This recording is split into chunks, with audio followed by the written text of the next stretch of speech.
സിനിമയിൽ റെക്കോർഡ് ഇടുക എന്ന് പറയുന്നത് അത്ര എളുപ്പമുള്ള കാര്യമില്ല.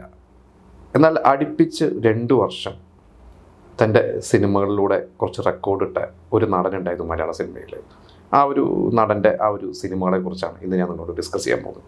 മലയാളത്തിലെ ആദ്യത്തെ ആക്ഷൻ സൂപ്പർ സ്റ്റാർ ആരെന്ന് ചോദിച്ചാൽ ഒറ്റ ഉത്തരവേ ഉള്ളൂ, അത് നമ്മുടെ അനശ്വര നടൻ ജയൻ തന്നെയാണ്. അദ്ദേഹം വളരെ വൈകി, അതായത് അത്യാവശ്യം കുറച്ച് പ്രായമായ ശേഷമാണ് അദ്ദേഹം സിനിമയിൽ വരുന്നത്. ഒരു 30 വയസ്സിന് ശേഷമൊക്കെയാണ് അദ്ദേഹം സിനിമയിൽ വരുന്നത്. അദ്ദേഹം ചെറിയ വേഷങ്ങളുടെയും സഹനടൻ വേഷങ്ങളുടെയും വില്ലൻ വേഷങ്ങളുടെയൊക്കെ വന്ന് എന്താ പറയുക, വളരെ പെട്ടെന്ന് നായകനായി മലയാള സിനിമയിൽ ഒരു മുൻനിരയിൽ തന്നെ എത്തിയ ഒരു വ്യക്തിയായിരുന്നു. അങ്ങനെ അദ്ദേഹത്തിൻ്റെ ആദ്യത്തെ ഒരു ഭയങ്കര ഒരു ബ്ലോക്ക് ബസ്റ്റർ ആയ ഒരു സിനിമ എന്ന് പറയുന്നത് ശരപ്പഞ്ചരം എന്ന് പറയുന്നൊരു സിനിമയാണ്. അത് അന്നത്തെ എല്ലാ റെക്കോർഡുകളെയും വെട്ടിച്ച ഒരു സിനിമ തന്നെയായിരുന്നു. അത് കഴിഞ്ഞ ശേഷം 80 എന്ന് പറയുന്ന ഒരു വർഷം അദ്ദേഹത്തിൻ്റെ ജീവിതത്തിലെ ഏറ്റവും പ്രധാനപ്പെട്ട ഒരു വർഷം തന്നെയാണ്. അത് അദ്ദേഹം മരണപ്പെട്ടതും ആ വർഷം തന്നെയാണ്. അദ്ദേഹത്തിന് ഏറ്റവും വലിയ ഹിറ്റുകൾ കിട്ടിയതും ആ വർഷമാണ്. അപ്പോൾ 80 എന്ന് പറയുന്ന ഒരു വർഷം, ആ ഒരു വിഷു സീസണിൽ ഇറങ്ങിയ ഒരു സിനിമ അങ്ങാടി. നമ്മൾ ഇതിൻ്റെ അടുത്തൊരു എപ്പിസോഡ് മുമ്പ് ചെയ്തിരുന്നു. ഐ.വി. ശശി എന്നൊരു നടൻ സോമനുമായിട്ട് പിണങ്ങിയ ശേഷം പിന്നെ സോമനെ അഭിനയിപ്പിക്കാതെ ചെയ്ത മറ്റു നടന്മാരെ വെച്ച് ചെയ്ത സിനിമകൾ ഒന്നായിരുന്നു അങ്ങാടി എന്നൊക്കെ നമ്മൾ പറഞ്ഞിട്ടുണ്ടായിരുന്നു. അപ്പോൾ അതിൽ ആ അങ്ങാടി എന്ന് പറയുന്ന ഒരു സിനിമ പി.വി. ഗംഗാധരൻ എന്ന് പറയുന്ന നിർമ്മാതാവ്, അദ്ദേഹം ഇന്ന് നമ്മളോടൊപ്പം ഇല്ല, ഒരുപാട് നല്ല നല്ല സിനിമകൾ മലയാളത്തിന് സമ്മാനിച്ച നിർമ്മാതാവാണ്. അദ്ദേഹത്തിൻ്റെ 3ാമത്തെ സിനിമയാണ്, അദ്ദേഹം നിർമ്മിക്കുന്ന 3ാമത്തെ സിനിമയാണ്. അങ്ങനെ നമുക്കറിയാം, ടി ദാമോദരനും ഐ.വി. ശശിയും ആണ് അതിൻ്റെ, ഐ.വി. ശശി എന്ന സംവിധായകനും ടി ദാമോദരനാണ് അതിൻ്റെ തിരക്കഥാകൃത്ത്. അവരുടെ വളരെ ശക്തമായ തിരക്കഥയാണ് ആ സിനിമ. അന്ന് അതുപോലെയുള്ള ഒരു തൊഴിലാളികളുടെ ഇതുപോലെ തീപ്പൊരു ഡയലോഗുകളൊക്കെ ആയിട്ടുള്ള സിനിമകളൊന്നും അന്ന് വന്നിരുന്നില്ല മലയാളത്തിൽ. അങ്ങനെ വളരെ ചുരുങ്ങിയ ദിവസം കൊണ്ട് അവർ സ്ക്രിപ്റ്റ് പൂർത്തിയാക്കി 30 ദിവസങ്ങൾ കൊണ്ടാണ് ആ ഒരു സിനിമ ചെയ്തത്. അതിൽ ജയനും പിന്നെ അന്ന് താരമൂലം ഉണ്ടായിരുന്ന സുകുമാരനും പിന്നെ രവികുമാറുണ്ട്, രാഘവനുണ്ട്, എല്ലാ അന്നത്തെ താരങ്ങളൊക്കെ ആ സിനിമയിൽ ഒരുവിധം എല്ലാവരും ഉണ്ട് എന്നുള്ളതാണ്. അങ്ങനെ അങ്ങനെ അവർ ആ സിനിമ 30 ദിവസം കൊണ്ട് ഷൂട്ട് ചെയ്യുന്നു. കോഴിക്കോട് തൊഴിലാളികളുടെ അവരുടെ തന്നെ കോഴിക്കോടുകാരുടെ കഥ പറഞ്ഞു, അവിടെ തന്നെ ഒരു സെറ്റൊക്കെ ഇട്ടിട്ട് ആ സിനിമ ചെയ്യുന്നു. കോഴിക്കോടുകാരെ കലാകാരന്മാരെ കുതിരവട്ടം പപ്പ് പോലെയുള്ളവരൊക്കെ ആ സിനിമയിൽ അഭിനയിച്ചിട്ടുണ്ട്. അങ്ങനെ ആ സിനിമ വിഷുവിന് ഇറങ്ങുന്നു. അതന്ന് ആ വർഷത്തെ 2 റെക്കോർഡുകൾ. ഒന്ന് നമ്മളിപ്പോൾ പറയും ഫസ്റ്റ് ഡേ കളക്ഷൻ എന്ന് പറയും.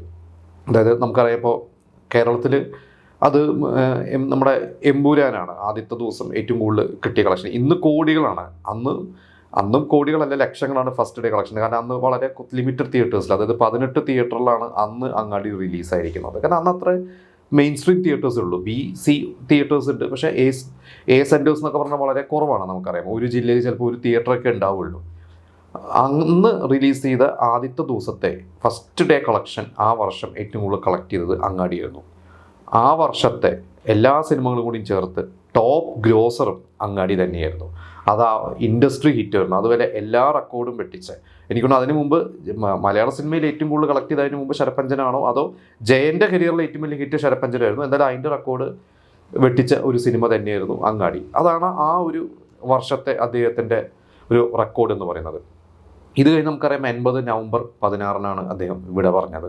ഇപ്പോൾ അദ്ദേഹം വിട പറഞ്ഞിട്ട് ഇപ്പോൾ 45 വർഷം ആവാൻ പോവുകയാണ് ഈ നവംബർ 16.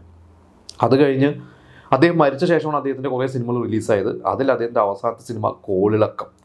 ആ സിനിമ 81 റിലീസായതാണ്. 81 അപ്പോഴേക്കും നമ്മുടെ ലാലേട്ടനും മമ്മൂക്കയും അതുപോലെ തന്നെ ശങ്കറും ഉൾപ്പെടെയുള്ള നടന്മാരൊക്കെ അന്ന് സിനിമയിൽ എൻട്രി ചെയ്തു. അവരുടെയും ഒരുപാട് സിനിമകളൊക്കെ 81 റിലീസായിട്ടുണ്ട്.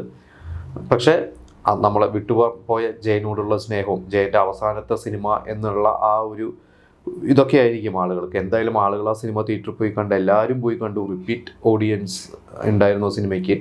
ആ സിനിമ ആ വർഷത്തെ ഏറ്റവും കൂടുതൽ കളക്ട് ചെയ്ത സിനിമയായിട്ട് മാറി. എനിക്ക് തോന്നുന്നു ആ വർഷത്തെ ഫസ്റ്റ് ഡേ കളക്ഷനും കോളിളക്കം തന്നെയായിരുന്നു. അങ്ങനെ അടുപ്പിച്ച് 2 വർഷം ജയന്, ശരിക്കും പറഞ്ഞാൽ എനിക്ക് ജയൻ ഒരു ടോപ്പ് ഹീറോ, അതായത് ശരിക്കുള്ളൊരു സൂപ്പർ സ്റ്റാർ ആയിട്ട് ഇനി ജയനെ പിടിച്ചാൽ കിട്ടില്ല എന്നുള്ള രീതിയിലോട്ട് ജയൻ എത്തിപ്പെട്ടത് 80 എന്ന് പറയുന്നൊരു വർഷമായിരുന്നു. പക്ഷേ ആ 80-ഉം 81-ലും ഈ റെക്കോർഡിൽ അദ്ദേഹം മരിച്ച ശേഷമാണ് ആ ഒരു റെക്കോർഡ് എന്താ പറയുക അദ്ദേഹത്തിൻ്റെ പേരിൽ വന്നത്. പക്ഷേ അദ്ദേഹം ജീവിച്ചിരുന്നെങ്കിൽ ചിലപ്പോൾ ഇനിയും എത്രയോ റെക്കോർഡുകൾ സൃഷ്ടിക്കേണ്ട ഒരു നടൻ തന്നെയായിരുന്നു. അപ്പോൾ അദ്ദേഹത്തിനെക്കുറിച്ചും ജയനെക്കുറിച്ചും നമ്മളും ഇതിനു മുമ്പ് പല സെഗ്മെൻറ്റിൽ പല രീതിയിൽ നമ്മൾ പരാമർശിച്ച് പോയിട്ടുണ്ട്. ജയൻ എന്ന് പറഞ്ഞ നടനെക്കുറിച്ച് പറയാനായിട്ടുണ്ട് ഒരുപാട് സിനിമകളുണ്ട്, ഒരുപാട് അദ്ദേഹം പിന്നിട്ട വഴികളൊക്കെ ഉണ്ട്. അത് നമുക്ക് മറ്റൊരു അവസരത്തിൽ നമുക്ക് ഡിസ്കസ് ചെയ്യാം. എന്തായാലും ഇപ്പോൾ ഈ കോളിളക്കവും അങ്ങാടിയും എന്ന് പറയുന്ന ഒരു സിനിമയൊക്കെ ഇത് നിങ്ങൾ കണ്ടിട്ടുണ്ടാവും. എന്തായാലും ഇതിൽ നിങ്ങളുടെ ഫേവറേറ്റ് പടം ഇതിൽ ഏതാണ് എന്നുള്ളത് പറയാം. പിന്നെ കോളിളക്കം ശരിക്കും 65 ഇറങ്ങിയ ഒരു ഹിന്ദി സിനിമയുടെ റീമേക്കാണ്. ആ ഒരു ഹിന്ദി സിനിമ വക്ത് എന്നായിരുന്ന സിനിമ, ആ ഒരു സിനിമയാണ് അന്ന് ഹിന്ദി സിനിമയിൽ ഈ ചേട്ടനനിയന്മാർ ചെറുപ്പത്തിൽ പിരിയുന്നതും പിന്നീട് അവർ ഒന്നിക്കുന്നതൊക്കെ ആയിട്ടുള്ള ആ ഒരു ട്രെൻഡ് പിന്നീട് 80s ഒക്കെ കുറേ 90s കുറേ സിനിമകളൊക്കെ അങ്ങനെ വന്നിട്ടുണ്ട്. 80s കൂടുതൽ നമ്മൾ തമിഴിലും മലയാളത്തിലും കണ്ടിരിക്കുന്നത്. മലയാളത്തിൽ എന്ന് വെച്ചാൽ ഇതിൻ്റെയൊക്കെ റീമേക്സ് ഒക്കെ കുറേ വന്നിട്ടുണ്ട്.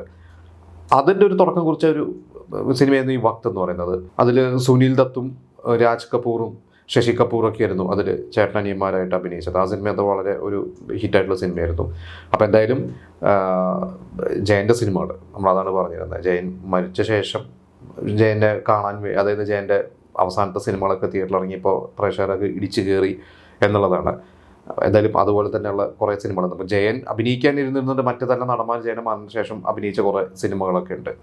അപ്പോൾ അതിലൊരു സിനിമ സ്ഫോടനം എന്ന് പറയുന്ന സിനിമയാണ്. നമ്മളത് ഈ അടുത്ത് ഒരു എപ്പിസോഡ് ചെയ്തിരുന്നു. സ്ഫോടനത്തിൽ ജയന് വെച്ചിരുന്ന റോൾ സുകുമാരനും വെച്ചിരുന്ന റോളും മമ്മൂക്കൊക്കെ അഭിനയിച്ചതൊക്കെ നമ്മൾ പറഞ്ഞിരുന്നു. അപ്പോൾ ആ ഒരു സിനിമയുടെ ഡീറ്റെയിൽസ് ആയിട്ടുള്ള കുറേ കാര്യങ്ങളൊക്കെ ഇനിയുണ്ട്. അത് നമുക്കിനി മറ്റൊരു എപ്പിസോഡിൽ ചർച്ച ചെയ്യാം.